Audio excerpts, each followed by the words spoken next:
Okay, so we're painting our walls, and we're painting them gray.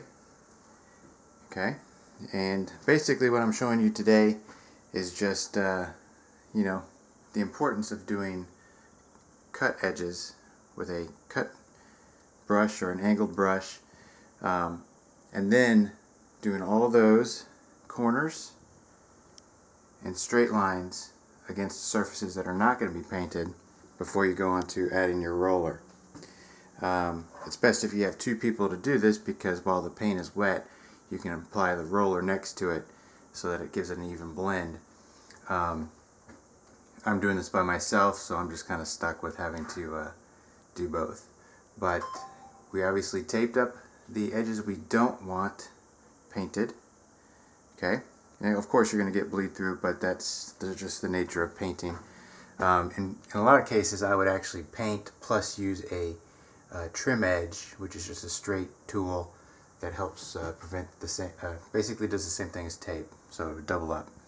The trim here I don't really care about because we're going to replace it all anyway. So again, just to show you real quick, it's an angled brush. I'll put a little paint on here, and it allows you to get close, okay, into the edge with that angle. Alright, because you can't get in there with a roller to get in those corners. So it is angled, okay?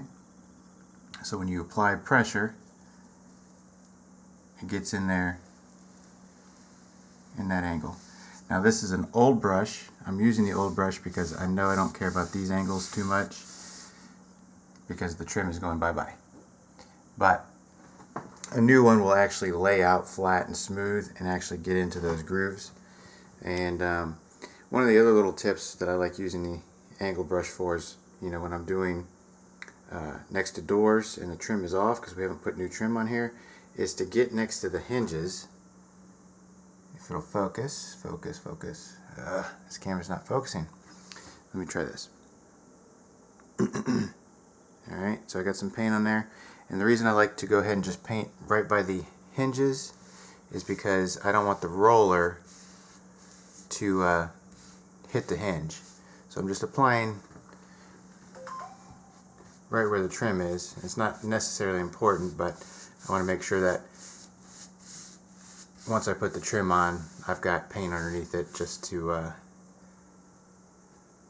make sure I don't have to go back and touch up.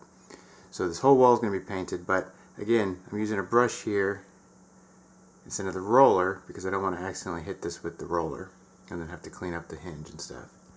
So just a little tip. And then these little angle brushes, and put some paint on here, are great for spots like this